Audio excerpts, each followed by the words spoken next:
ನಮಸ್ಕಾರ ಎಲ್ಲರಿಗೂ. ಇವತ್ತಿನ ಮಾರ್ನಿಂಗ್ ಬ್ರೇಕ್ಫಾಸ್ಟ್ಗೆ ತೋರಿಸ್ತಾ ಇರೋ ರೆಸಿಪಿ ತುಂಬ ಸಾಫ್ಟಾಗಿ ಮತ್ತು ತುಂಬ ಟೇಸ್ಟಿಯಾಗಿರುತ್ತೆ, ಹೆಲ್ತಿಯಾಗಿರುತ್ತೆ. ಮಕ್ಕಳಿಗೆ ದೊಡ್ಡವರಿಗೆ ಎಲ್ಲರಿಗೂ ತುಂಬ ಇಷ್ಟ ಆಗುತ್ತೆ.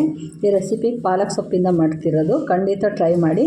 ಈ ವಿಡಿಯೋ ಫಸ್ಟ್ ಟೈಮ್ ನೋಡ್ತಿರೋರು ಲೈಕ್ ಮಾಡೋದು ಮರಿಬೇಡಿ. ಈಗ ನಾನಿಲ್ಲಿ 2 ಲೋಟ ಹೆಸರುಬೇಳೆ ತೊಳೆದು ತೊಗೊಂಡಿದ್ದೀನಿ. ನೋಡಿ, ಒಂದು 2 ಲೋಟ ಹೆಸರುಬೇಳೆ ತೊಳೆದು ಕ್ಲೀನಾಗಿ ಹಿಂಗೆ ಒಂದು 2 ಲೋಟದಷ್ಟು ನೀರು ಹಾಕ್ತಾಯಿದ್ದೀನಿ. ನೀರು ಹಾಕ್ಬಿಟ್ಟು ನಂತರ ಇದಕ್ಕೆ ಒಂದು ಸ್ವಲ್ಪ ಅರಿಶಿಣ ಹಾಕೋಣ. ಚಿಟಿಕೆ ಅರಿಶಿಣ ಹಾಕಿ ನಂತರ ತುಪ್ಪ ಅಥವಾ ಎಣ್ಣೆ ಯಾವ್ದಾದ್ರು ಹಾಕ್ಕೋಬೋದು. 1 ಸ್ಪೂನಷ್ಟು ತುಪ್ಪ ಹಾಕ್ತಾಯಿದ್ದೀನಿ. ನಂತರ ಜೀರಿಗೆ ಹಾಕ್ತಾಯಿದ್ದೀನಿ, 1 ಸ್ಪೂನಷ್ಟು ಜೀರಿಗೆ. ನೆಕ್ಸ್ಟು ಒಂದು ಅರ್ಧ ಸ್ಪೂನಷ್ಟು ಕಾಳು ಮೆಣಸಿನ ಪುಡಿ ಮಾಡ್ಕೊಂಡು ಹಾಕಿದ್ದೀನಿ ದಪ್ಪಗೆ.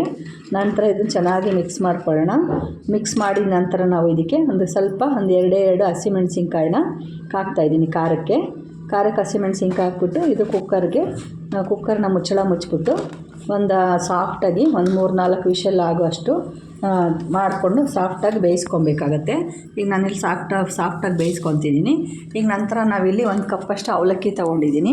ಯಾವ ಅವಲಕ್ಕಿ ಬೇಕಾದ್ರೂ ತೊಗೋಬೋದು. ಪೇಪರ್ ಅವಲಕ್ಕಿ ಬೇಡ, ಅದು ಬಿಟ್ಟು ಬೇರೆ ಯಾವ್ದಾದ್ರು ತೊಗೋಬೋದು. ದಪ್ಪ ಅವಲಕ್ಕಿ ಅಥವಾ ಮೀಡಿಯಮ್ ಅವಲಕ್ಕಿ.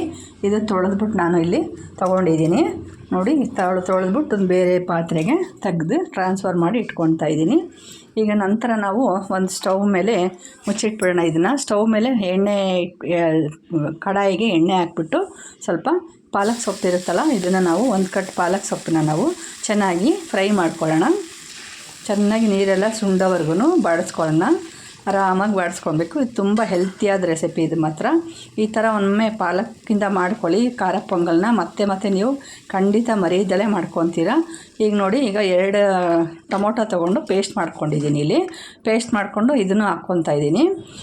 ನೆಕ್ಸ್ಟ್ ನಾನು ಇದಕ್ಕೆ ಹೆಸರುಬೇಳೆ ಎಲ್ಲ ಚೆನ್ನಾಗಿ ಬೇಯಿಸ್ಕೊಂಡಿದ್ನಲ್ಲ ಕುಕ್ಕರಲ್ಲಿ, ಅದನ್ನು ಚೆನ್ನಾಗಿ ಸ್ವಲ್ಪ ಸ್ಮ್ಯಾಶ್ ಮಾಡಿ ಹಾಕ್ತಾಯಿದ್ದೀನಿ. ನಂತರ ರುಚಿಗೆ ತಕ್ಕಷ್ಟು ಉಪ್ಪು ಹಾಕ್ಕೊಳ್ಳೋಣ. ಉಪ್ಪು ಹಾಕಿ ಇದು ಸಹ ನಾವು ಚೆನ್ನಾಗಿ ಮಿಕ್ಸ್ ಮಾಡ್ಕೊಳ್ಳೋಣ. ಚೆನ್ನಾಗಿ ಮಿಕ್ಸ್ ಮಾಡಿ 1-2 ಕುದಿ ಬೆಂದಿದ ತಕ್ಷಣ ನಾನು ಇಲ್ಲಿ ಅವಲಕ್ಕಿ ನೆನೆಸಿಟ್ಟಿದ್ದೀನಲ್ಲ, ಅವಲಕ್ಕಿನ ಹಾಕ್ತಾಯಿದ್ದೀನಿ. ಅವಲಕ್ಕಿ ಹಾಕಿ ನಾವು ಇದನ್ನು ಸಹ ಸ್ವಲ್ಪ ಚೆನ್ನಾಗಿ ಬೇಯಿಸ್ಕೊಳ್ಳೋಣ. ಬೇಯಿಸ್ಕೊಂಡು ಒಂದು ಸ್ವಲ್ಪ ಚೆನ್ನಾಗಿ ಕುದಿ ಬಂದು ಸ್ವಲ್ಪ ಅದು ಗೊತ್ತಾಗುತ್ತೆ ನೋಡಿ, ಈ ಥರ ಬರುತ್ತೆ. ಆ ಥರ ಬಂದಾಗ ಇದು ಪೊಂಗಲ್ ಆಗಿದೆ ಅಂತ, ಖಾರ ಪೊಂಗಲು. ನೋಡಿ, ಇದು ಚೆನ್ನಾಗಿ ಈ ಥರ ಆಗಿದೆ.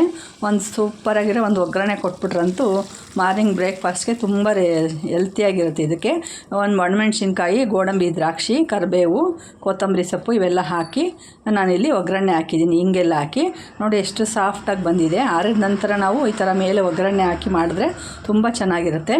ಮತ್ತು ತಣ್ಣಗಾದ ನಂತರನೂ ಅಷ್ಟೇ ಟೇಸ್ಟಾಗಿರುತ್ತೆ. ಈಗ ಸರ್ವ್ ಮಾಡೋಣ. ನೋಡಿ ಎಷ್ಟು ಸಾಫ್ಟಾಗಿ ಬಂದಿದೆ. ಇದು ಚಟ್ನಿ ಜೊತೆ ಮಾಡಿದ್ರೆ ತಿಂದ್ರಂತೂ ತುಂಬ ಚೆನ್ನಾಗಿರುತ್ತೆ.